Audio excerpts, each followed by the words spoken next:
परम पूज्य स्वामी जी और मेरे आयुर्वेद के आचार्य वैद्य हितेश जानी जी के आशीर्वाद से आज हम लोका आयुर्वेद का 20वां सत्र शुरू करने जा रहे हैं।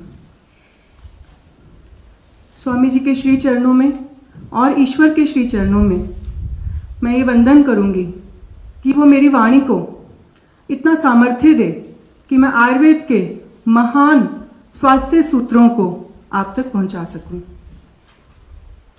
तो जैसा कि हम जल के बारे में गत 2 सत्रों में चर्चा कर रहे थे और हमने जाना कि आज की प्रक्रिया क्या है और आयुर्वेद में उसके बारे में क्या लिखा है। तो आज कुछ प्रैक्टिकल तरीके कि एक्चुअली आज के हिसाब से आज के समय में आज की जरूरतों को देखते हुए जलपान विधि कैसी होनी चाहिए और हम आयुर्वेद में जो लिखे सूत्र हैं उसको आज के समय में किस तरह से कर सकते हैं। तो सबसे पहले हम थोड़ा सा वो श्लोक याद कर लेते हैं जिसमें उन्होंने पानी के गुणों के बारे में कि 6 गुण से युक्त पानी ही पीने के लायक होता है, उसको याद कर लेते हैं एक बार। तो वो श्लोक था शीतम शुचि शिवम मृष्टम विमलम लघु षड्गुणम प्रकृत्या दिव्यम उदकम। तो ये उन्होंने बताया कि पानी में ये 6 गुण हों तो पानी पीने के लायक है। तो अब प्रश्न ये उठता है कि इसको पीने के लायक कैसे बनाया जाए। हम तो आरओ यूज कर रहे हैं, हम तो बॉटल वाटर यूज कर रहे हैं। तो उन्होंने बताया कि उसके तरीके हैं कि उसको अगर हम उबाल कर ठंडा करके पीते हैं, जो भी जल हमारे को मिलता है पानी का, जो भी हमारा म्यूनिसिपैलिटी से आता है, कॉर्पोरेशन से आता है, तो कुछ तो गवर्नमेंट भी फिल्टर करती है, उसमें कुछ क्रियाएं वो करते हैं। ऐसा नहीं कि वो ऐसा ही पानी हमें दे देते हैं। तो कुछ गवर्नमेंट भी उसमें डिटॉक्सिफिकेशन के लिए या उसको साफ करने के लिए कुछ करते हैं प्रक्रियाएं, फिल्टर करने के लिए, और वो फिर पानी हमें घरों में मिलता है। तो अब उस पानी को हम कैसे ठीक करें और कैसे अच्छा कर सकते हैं। उसमें जो अगर कुछ हमें लगता है कि जो पानी पाइप से आया, किसी भी तरीके से आया, तो कुछ अशुद्धियां फिर भी होती हैं, तो कैसे उसको ठीक किया जाए। तो उन्होंने बताया कि अगर हम उस पानी को अच्छे से उबाल कर फिर ठंडा करके और छान कर किसी पात्र में, वो पात्र हम डिस्कस करेंगे, अभी चर्चा करेंगे कौन से होने चाहिए।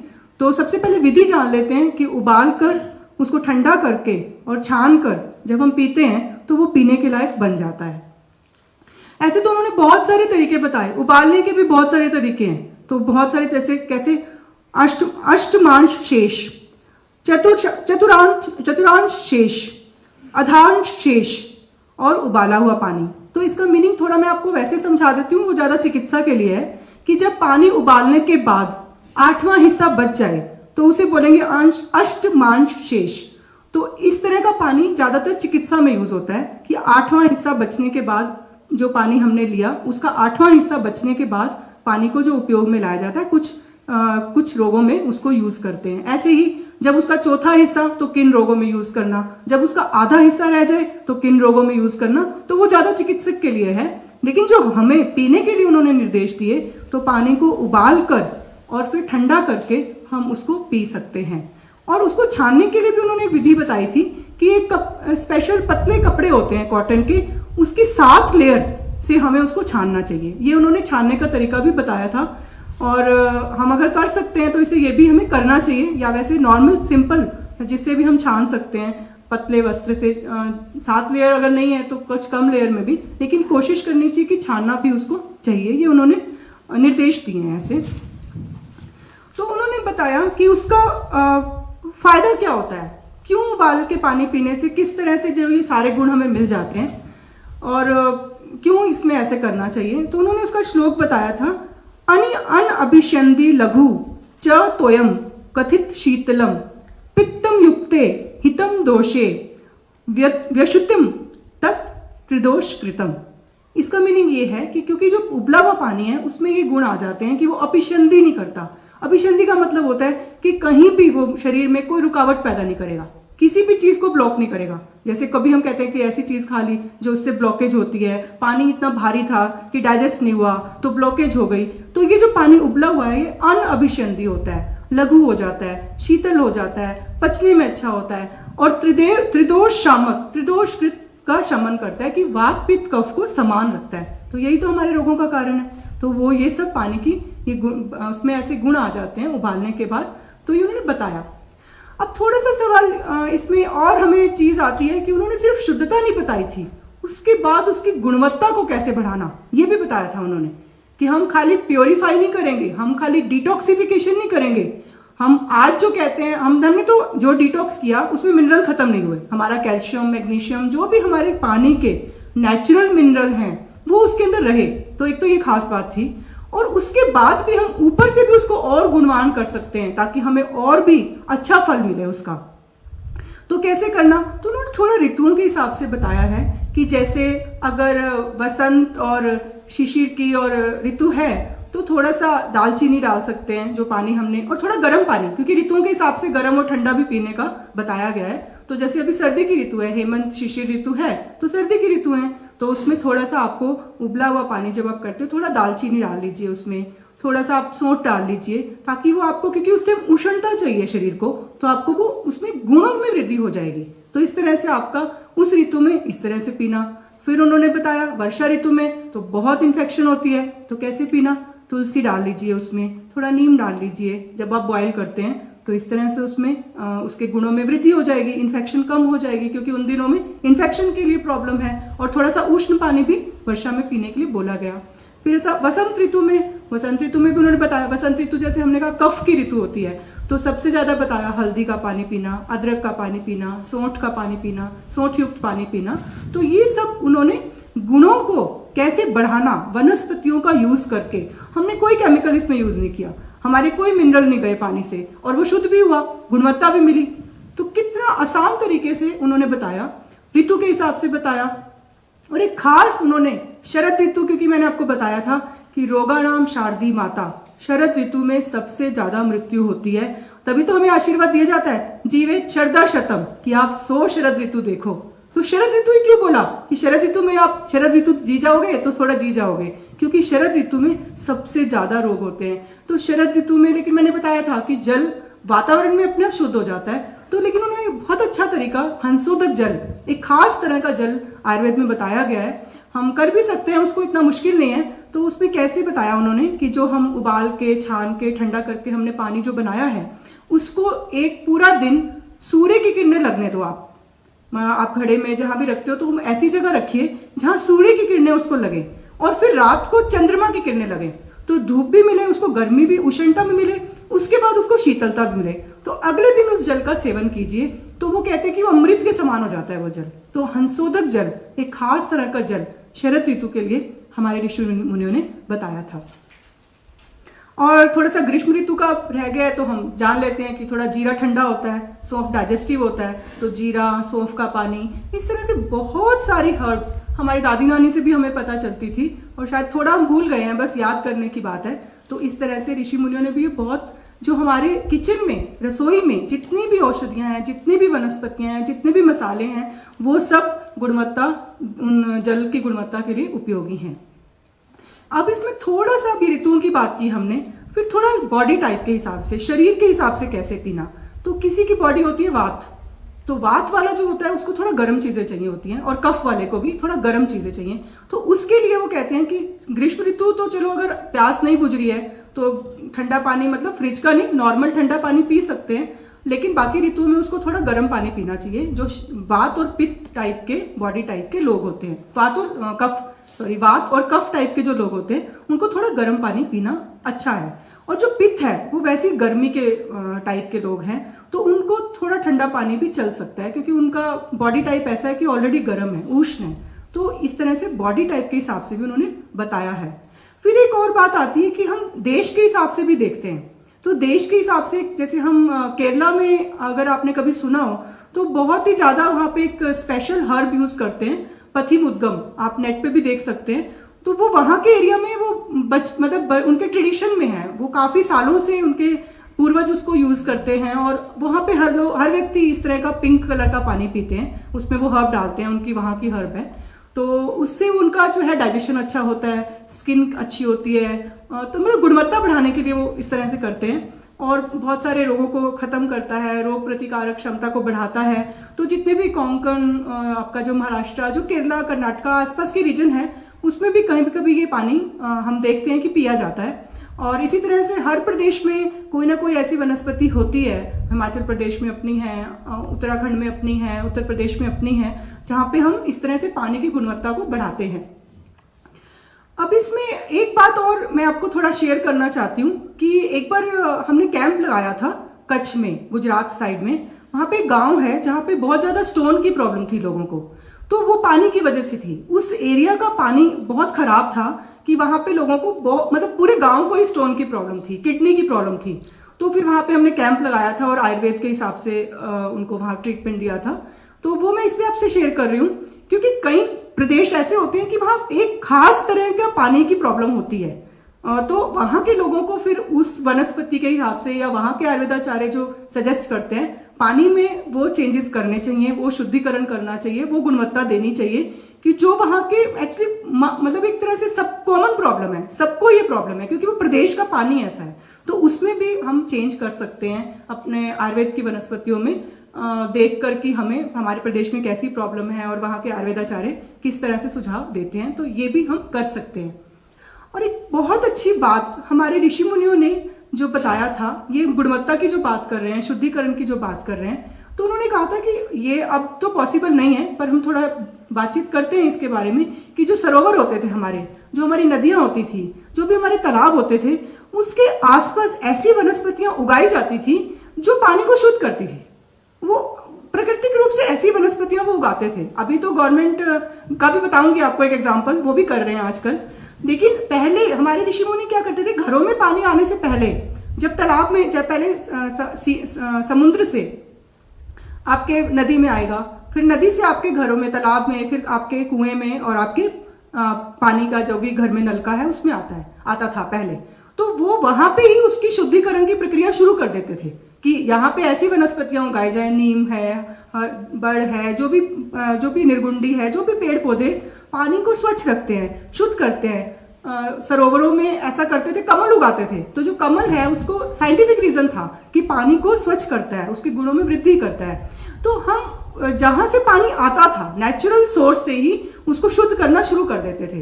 पर क्योंकि अभी हमारा सिस्टम थोड़ा अलग है, अभी तो गवर्नमेंट का सिस्टम थोड़ा अलग है पानी का, और कॉर्पोरेशन से जो पानी आता है उसका आज शुद्धिकरण तो मुझे अभी इतना नहीं है पता कि कैसे कर रहे हैं थोड़ा, लेकिन हमें ये पता है कि गवर्नमेंट भी कुछ प्रयास करती है फिल्टर करने के, और उसके बाद ही हमारे घरों में आता है। लेकिन एक और तरीके से कुछ शुद्धिकरण करने का एक एग्जाम्पल मैंने सुना था थोड़े दिन पहले, तो आपसे शेयर करती हूँ कि गवर्नमेंट, छत्तीसगढ़ की शायद गवर्नमेंट है, उन्होंने फरवरी 2012 में एक प्रयास किया था। उसका नाम था फाइटो रीडर तकनीक। उस तकनीक का उन्होंने क्या कहा था, वन विभाग ने वहां के शुरू किया था कि जो सीवरेज का पानी है, जो घरों का गंदा पानी है, वो क्योंकि नदी नालों में सीधा चला जाता था, तो अब नदी नाले दूषित होते हैं उससे।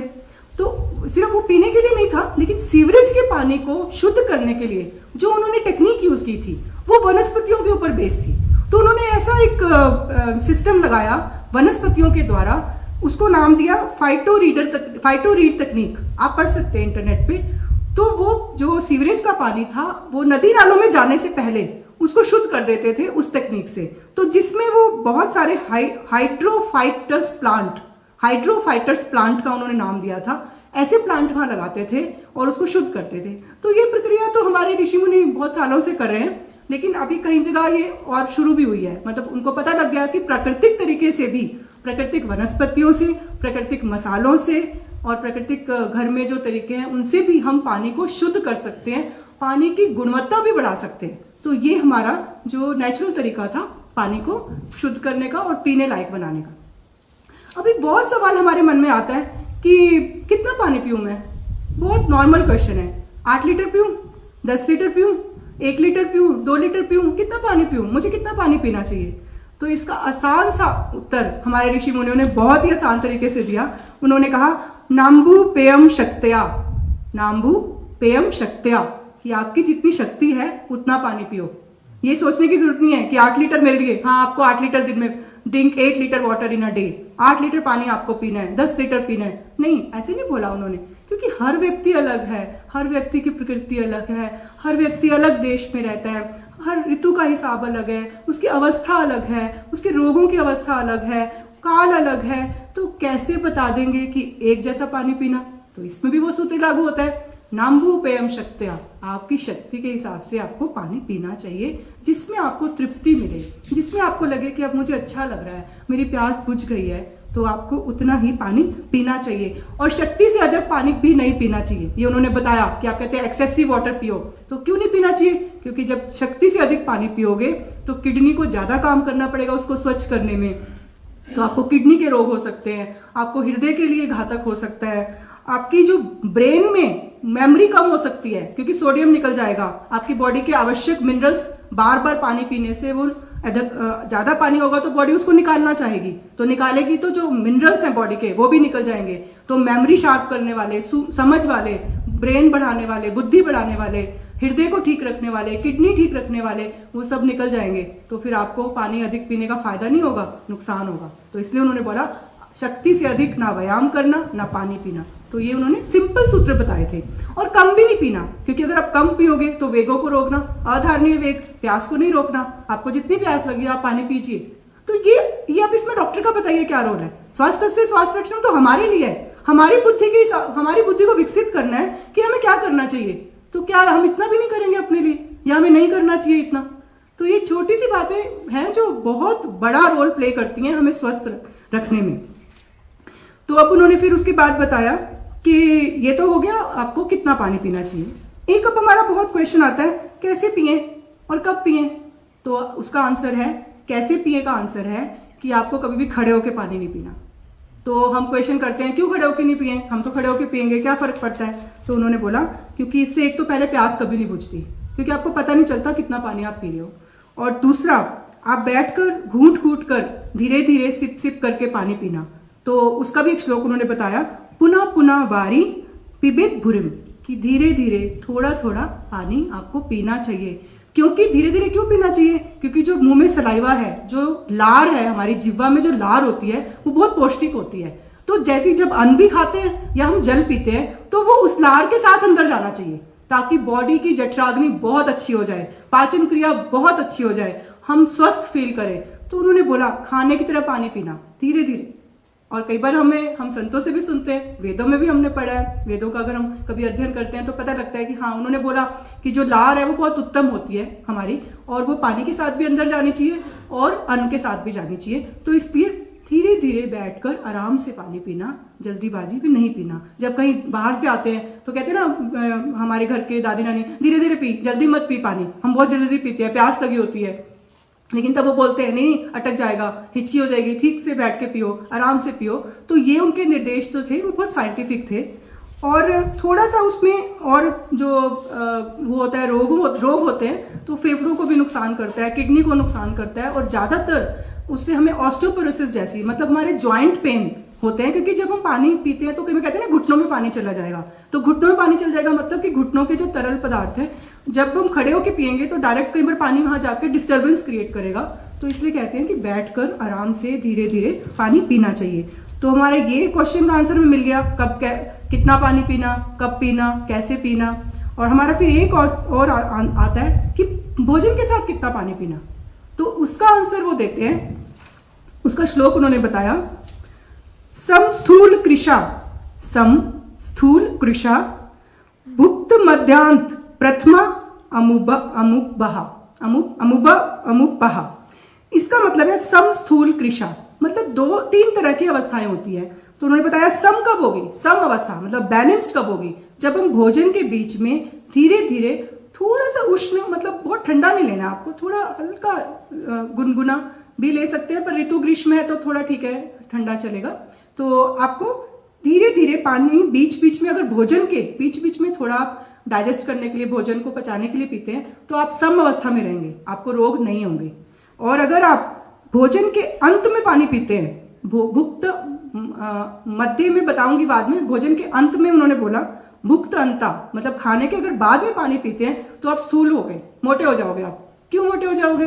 क्योंकि जो आपने खाना खाया है उसको थोड़ा डाइजेस्ट होने में रस चाहिए, उसको उस टाइम पानी की आवश्यकता उतनी नहीं है। तो आप अगर वो नहीं करोगे तो डाइजेशन ठीक से नहीं होगा, तो फैट बढ़ेगा, फैट एक्युमुलेट होगा, तो आप मोटे हो सकते हो, स्थूलता बढ़ेगी। तो भोजन के बाद बहुत ज्यादा पानी नहीं पीना, थोड़ा प्यास लगी है तो 1-2 घुट गर्म पानी आप ले लीजिए, या 2-3 घुट, या जितना आपको लगता है कि वो अंदर नहीं जा रहा है, भोजन बीच में अटक गया है, ठीक से नीचे नहीं उतर रहा है, तो आप थोड़ा ले सकते हो। या कुछ तृप्ति नहीं हुई है तो अगर हमारे को कि शरीर की हमें अपने आप खुद से पता होता है कि हमें ये पीना चाहिए नहीं, तो हम थोड़ा वो देख के हम तब पिए।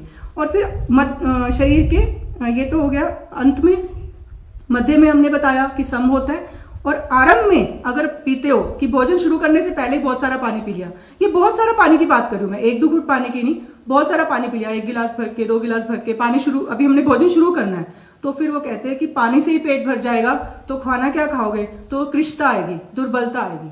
तो इसलिए उन्होंने कृशा मीन्स दुर्बलता आएगी।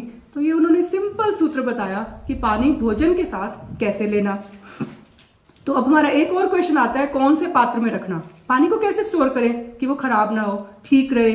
तो क्योंकि हम तो प्लास्टिक का यूज करते हैं आजकल, हमें तो प्लास्टिक ही पता है, या आरओ के अंदर से डायरेक्ट स्टील के गिलास में पानी ले लेते हैं या कांच के गिलास में लेते हैं। तो फिर कौन से पात्र में, आपने तो बोला उबाल के, ठंडा करके, छान के रखो, तो किस में रखें।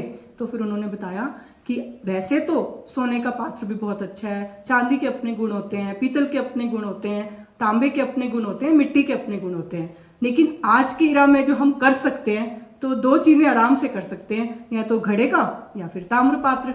अब ताम्र पात्र में हमें एक प्रॉब्लम बहुत आती है, जो खासकर जो बहुत बिजी लोग हैं, तो उनके लिए मैं बता दूं कि उनको सफाई करने का उतना टाइम नहीं मिलता, शायद कभी कली वाले भी नहीं मिलते हैं उतना आजकल, ताम्र पात्र को कली के लिए भी लोग मिलते नहीं है, तो थोड़ा सफाई की उसकी मुश्किल रहती है ताम्र पात्र की। हालांकि उसमें वायरस बहुत अच्छे से किल होते हैं, मतलब वो बहुत एंटीबैक्टीरियल है और उसको पीना चाहिए।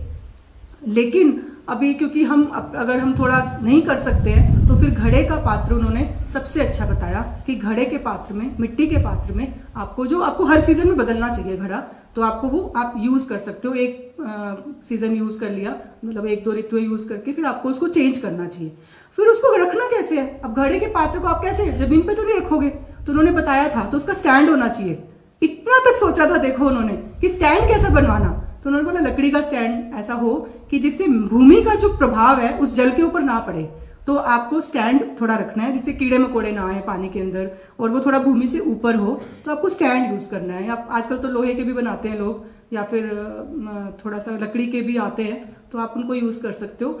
फिर शीतलता कैसे देनी, फ्रिज से शीतलता नहीं देनी, फ्रिज उसका सही तरीका नहीं है पानी को शीतल करने का।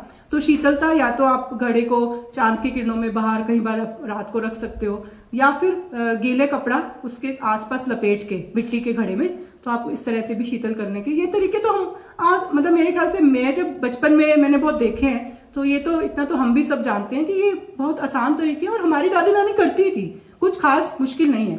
और एक जो स्पेशल चीज आज जो कोरोना का टाइम चल रहा है उसमें मैं आपको बताना चाहती हूँ कि कभी कभी कोई महामारी का टाइम होता है, तो महामारी का टाइम है, क्योंकि अभी एपिडेमिक का टाइम है, पैंडेमिक का टाइम है, पूरा विश्व जो है महामारी से जूझ रहा है। तो फिर उस टाइम में जल का क्या उपयोग करना, तो जैसे आजकल बताया कि गर्म जल पियो, हल्दी वाला पियो, अदरक वाला पियो, सौंठ वाला पियो, कितने हमें आजकल व्हाट्सएप पे मैसेज आ रहे हैं कोरोना में कैसा पानी पीना। तो ये ऋषि मुनि ने पहले से ही बताया था कि उत्तम है, उष्ण जल उत्तम है, हर प्रकार की महामारी में उसको यूज किया जा सकता है। और उसकी गुणवत्ता बढ़ाने के लिए तो हम ऐड कर ही रहे हैं, कभी हल्दी डालते हैं, कभी अदरक डालते हैं, कभी सौंठ डालते हैं। तो एक एक चीज का उन्होंने बहुत अच्छा विवरण किया है, ऐसा कुछ भी नहीं कि जो छूट गया हो। कोई भी प्रॉब्लम आ जाए, कोई भी बीमारी आ जाए, कोई भी देश में हो आप, कोई भी काल में हो, किसी भी बॉडी टाइप के हो, उन्होंने हर चीज के लिए सोल्यूशन बताए थे। अब उसके बाद थोड़ा एक और इसमें है कि पानी का पचन कब होता है, पानी कितनी देर में पच जाता है। तो पानी का जो पचन का उन्होंने बताया था कि जो गर्म पानी हम मतलब अगर गर्म करके जो ठंडा करके या शीतल जल खाली हम सोचते हैं, अगर खाली शीतल जल जो हम पीते हैं तो वो 2 घंटे लेता है पचने में। और फिर थोड़ा सा कहते हैं कि अगर गुनगुना पीते हैं तो फिर वो 1.5 घंटा लेता है पचने में, और अगर थोड़ा उष्ण पीते हैं तो वो 1 घंटे में पच जाता है। तो ये जस्ट मैंने आपकी नॉलेज के लिए बताया है कि पानी का पचने का भी टाइम समय उन्होंने देखा था कि पानी अंदर जाके बॉडी कब तक उसको डाइजेस्ट करती है, कितना प्रभाव होता है। तो ये तो हुई पानी की शुद्धि की बात, पानी के गुणों को बढ़ाने की बात। तो वो यहां तक नहीं रुके थे, वो तो उसके भी आगे गए थे। उन्होंने बोला आजकल जो हम सुन रहे हैं energize your water, energy water, ये एक नया कॉन्सेप्ट आया है, हम बहुत सुन रहे हैं आजकल। तो ये तो उन्होंने बहुत पहले बताया था कि पानी को ऊर्जा से कैसे भरपूर करना, क्योंकि ऊर्जा ही तो सारा दिन चलाएगी हमें। तो जल ही जीवन है, जल से भी हमें ऊर्जा मिल सकती है, तो वो कैसे मिल सकती है? तो उसका एक थोड़ा सा पहले मैं एग्जाम्पल देती हूँ, तो हमें बहुत अच्छे से समझ आ जाएगा हमें कि जब हम मंदिरों में जाते हैं तो कैसा जल मिलता है चरणामत के रूप में कैसा जल मिलता है हमें? वो तांबे के पात्र में रखा होता है, उसके अंदर तुलसी डाली होती है और उसके अंदर जो है सारा दिन भजन होता है मंदिर के अंदर, सब टाइम भजन कीर्तन, एम्बियंस मतलब ओरा, जो वहां की वाइब्रेशन है उस जगह की, वो बहुत दिव्य होती है। तो कहते हैं ना चरणामत, ये भगवान के चरणों का अमृत है। क्यों कहा जाए कि उस जल को अमृत कैसे हो गया? वो जल, उसमें इतनी ऊर्जा कैसे होगी? उसको पीने के बाद ही हमें लगता है आज तो हमने चरणामत पान किया है, बहुत अच्छा था, टेस्टी था। तो आप देखिए साइंटिफिकली ताम्र पात्र में रखा गया तो उससे शुद्धियां चली गई, डिटॉक्सिफाई हो गया। फिर तुलसी डाली गई, उसकी गुणवत्ता को बढ़ाया गया, और इतना भजन कीर्तन होता है कि पानी में ऊर्जा तो पूछो ही मत। तो जब उस पानी को पीते हैं तो हमें कैसी फीलिंग आती है? तो ऐसे ही हम अपने घर में भी कर सकते हैं, शुद्ध करेंगे, गुणों से भरपूर करेंगे और उसको ऊर्जा देंगे। ऊर्जा कैसे देंगे? मतलब थोड़ा मंत्र उच्चारण करेंगे, थोड़ा भगवान को याद करेंगे पानी पीने से पहले कि हे ईश्वर, जो मैं ये पानी पी रहा हूं, मुझे इसमें जो आपने षड्गुण बताए हैं वो सभी मुझे इतनी न्यूट्रिशन वैल्यू, इतनी शीतलता, इतना बल, इतनी शुद्धि, इतना क्लिंजिंग इस जल से मुझे मिले। ऐसी प्रार्थना करके मैं ये जल ग्रहण करता हूं। तो जब हम ऐसी प्रक्रिया से जलपान करेंगे तो क्या हम स्वस्थ नहीं रहेंगे? तो अब इसी के साथ आप खुद ही सोचिए कि हमारे आयुर्वेद के ऋषियों की साइंस कितना बड़ी साइंस थी। उन्होंने तो युगों युगों तक सोल्यूशन दिया। उन्होंने सिर्फ 10 साल की रिसर्च नहीं की थी कि भाई ये रिसर्च जो है 10 साल बाद फेल हो जाएगी, 10 साल बाद कुछ नई टेक्नोलॉजी निकालनी पड़ेगी, ऐसे नहीं सोचा था उन्होंने। वो तो इतने दूरदर्शी थे, उन्होंने बोला सतयुग छोड़ो, द्वापर छोड़ो, त्रेता छोड़ो, कलयुग में भी स्वास्थ्य मिल सकता है। तो कैसे मिल सकता है उसका भी हम उपाय बताएंगे। तो ऐसे थे हमारे आयुर्वेद के महान ऋषि, और उन्हीं के सूत्रों को आज के हिसाब से आज के समय में आपको देने के लिए हमने जो ये प्रयत्न किया है वो है लोक आयुर्वेद। तो इसी के साथ हरिओम तत्सत। स्वामी जी के चरणों में वंदना और धन्यवाद।